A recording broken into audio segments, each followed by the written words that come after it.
چنگیز خان کو زندگی میں 2 بڑی جنگوں اور 7 چوٹی جھڑپوں میں شکست ہوئی اور ہر بار مد مقابل ایک ہی شخص تھا، سلطان جلال الدین خوارزم شاہ۔ چنگیز خان نے صرف ایک ہی دشمن کو بہادری پر خراج تحسین پیش کیا تھا اور وہ تھا جلال الدین۔ نور الدین کولاخ نے درست کہا تھا کہ سلطان جلال الدین مسلم دنیا کا فدیہ تھا۔ یہ نہ ہوتا تو چنگیز خان کے ہاتھوں مسلم دنیا کی تباہی کی داستان زیادہ طویل اور دلفگار ہوتی۔ اس کا باپ چنگیز خان سے مقابلہ کے لیے اس کا مشورہ مان لیتا تو شاید دنیا کی تاریخ مختلف ہوتی۔ اس کے اپنی ہی بائی سازشیں کر کے تخت پر قابض نہ ہوتے تو شاید پھر بھی تاریخ کی کروٹ کچھ اور ہوتی۔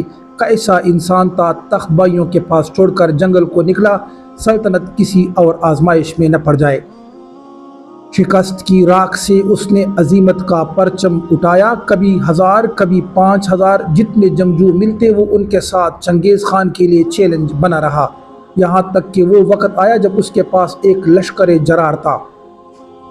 اس نے چنگیز خان کو لکھا، تم میرے لیے جنگل جنگل خاک چھان رہے ہو، میں اس وقت یہاں بیٹھا ہوں، تم آؤ گے یا میں آؤں؟ میجر ریوٹھی نے لکھا ہے، چنگیز خان کی زندگی میں یہ پہلا موقع تھا اسے کسی انسان نے یوں چیلنج کیا ہو، اور چنگیز خان چیلنج قبول کرنے کی ہمت نہ کر سکا۔ اسے معلوم تھا اگر جلال الدین یوں للکار رہا ہے تو شیر کے منہ میں سر دینا حکمت نہیں۔ یہ میرے الفاظ نہیں، چنگیز خان کے اس تذبذب کی یہ کہانی امیر عطا نے صدیوں پہلے لکھ دی تھی۔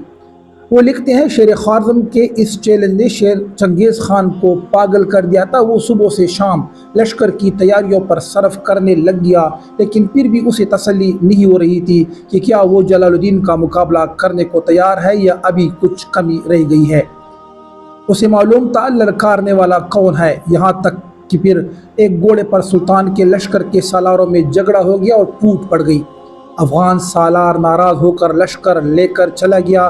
امیر عطا لکھتے ہیں، جلال الدین کو خبر ہوئی تو بھاگ کر خیمے سے باہر آیا، ان کی منتی کی، رویا کہ ایسا نہ کرو، مسلمانوں کے مستقبل کا خیال کرو، لیکن قدرت کو شاید یہی منظور تھا۔ لشکر آدھا رہ گیا، چنگیز خان تو گویا اسی موقع کے انتظار میں تھا۔ آخری بڑی لڑائی دریا سندھ کے کنارے ہوئی جب سازشوں اور داخلی جھگڑوں سے نڈال سلطان جلال الدین 30,000 پناہ گزینوں، 3,000 گھڑ سواروں اور 500 کے قریب محافظوں کے ساتھ ہندوستان جا رہا تھا کہ چنگیز خان 2 لاکھ کے لشکر کے ساتھ آن پہنچا۔ 3,000 گھڑ سواروں کا مقابلہ 50,000 گھڑ سواروں سے تھا۔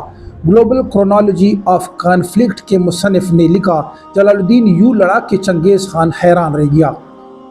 اس نے چنگیز کے لشکر کو ادھیڑا اور اس کے مرکز تک جا پہنچا۔